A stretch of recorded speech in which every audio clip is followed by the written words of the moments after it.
Our Across the Aisle segment tonight, the Women's March is demanding that the NRA pull down an ad with conservative commentator Dana Lash, calling the video a direct endorsement of violence. But isn't the statement in question, calling on conservatives to fight the left with a clenched fist of truth, isn't that actually an endorsement of nonviolent protest? Watch the video. They use their media to assassinate real news. They use their schools to teach children that their president is another Hitler. They use their movie stars and singers and comedy shows and award shows to repeat their narrative over and over again. And then they use their ex-president to endorse the resistance, all to make them march, make them protest, make them scream racism and sexism and xenophobia and homophobia, to smash windows, burn cars, shut down interstates and airports, bully and terrorize the law-abiding, until the only option left is for the police to do their jobs and stop the madness. And when that happens, they'll use it as an excuse for their outrage.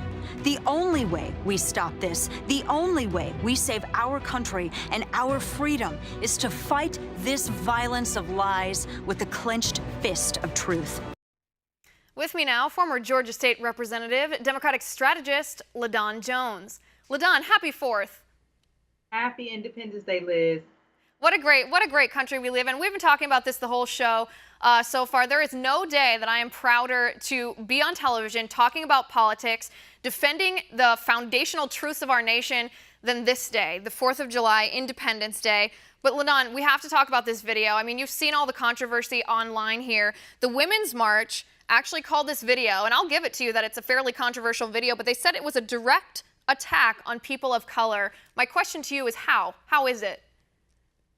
You know, I think it's because this commercial hints at the fact that the police violence needs to come in to calm people who are exercising their constitutional rights to speak for or against whatever issue they're speaking for or against. And that is especially troubling in these times where we see that there are over 963 people killed by the hands of police officers in 2016 alone, yet NRA is amazingly quiet about their involvement or the police shooting of people who are carrying lawful weapons like Philando Castile. So I think the racial overtones that was hinted at, the theys that were in there, is what's causing people some concern. Right, that's not what it said. I mean, I get your point, and that's why I would dub it as a controversial ad, but that's not the words that were in the video.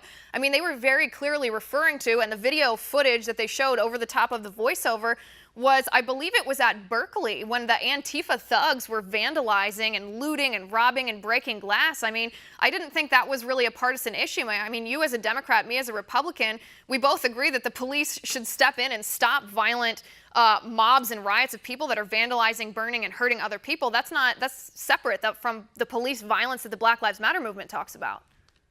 Yes, but you see, liberals aren't so fooled by watching pretty things on screen and listening to the language. You can hear her verbiage. And I don't know if I will go so far as to say that it is racist, but it is certainly concerning. I go back to this point. Where is the NRA on issues when African Americans are involved? So if people are connoting this particular commercial with race, it's probably not just because of this commercial, but because of NRA's history. Right, but they're making it about this. I mean, I guess I don't understand the Women's March involvement here, the fact that they're talking about it being a direct attack on women of color. I mean, the two of the organizers of the Women's March, that's Razmaya O'Day and Linda Sarsour, they're not just feminists. I mean, they're radical revolutionaries. Razmaya O'Day was convicted in Israel of bombing an embassy. She killed 2 Israeli students. And Linda Sarsour, who's one of the most prominent feminist voices in our nation right now, as you know, I mean, she says Sharia, the law, the Islamic law, is reasonable, and she called to cut off the genitalia of 2 women who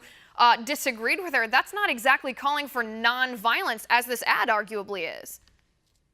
That may be the case, but the Women's March is about more than just 2 people. The Women's March is about us exercising and raising our rights to vote for a myriad of things. And frankly, that's where the NRA is missing. See, these women who may not directly be African-American women are standing up for an issue that does not directly affect them. Where is the NRA? Wait a second. Let me ask you, let me just understand what you're saying. Are you saying that the 2 organizers, the founders of the Women's March, that their views don't represent the Women's March?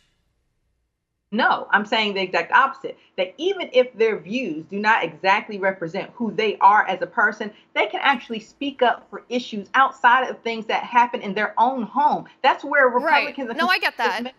If it doesn't affect your household, you don't care. No, I get that. I get that. I agree with that. I mean, you and I do that every day. That's part of what it means to be an active citizen in our nation. You comment on things, not just things that are right under your nose here. But the point I'm making here is that these women, Razmaya O'Day and Linda Sarsour, are condemning this video, saying that it's a direct call to violence here, when their actions, their history is actually very violent here. And it seems to me that not only is violence wrong in any case, they're being hypocrites here because they're accusing someone else of being violent when calling for resistance via a clenched fist of truth is actually a call for nonviolent protests.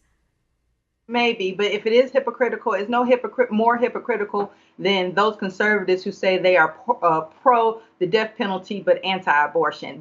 That's a part of politics where there are positions that you may take that may not always be congruent with one another. So it doesn't bother you that one of the founders, the organizers, the leaders of the Women's March is a convicted murderer? Not nearly as much as it bothers me that the NRA has such control over our government and they are very selective in the things that they want to support. That's why this commercial bothered me more than anything. Well, it certainly bothers me that so many millions of American women, American feminists, liberal women are okay with these women speaking for them. These women, one of them is a murderer, the other one called for female genital mutilation based off of a disagreement of political discourse. I can't think of anything that's more violent in a nation that's found on supposedly civil discourse like you and I engage in every week. It's shocking to me. LaDawn, I appreciate you coming on the show. Happy Independence Day.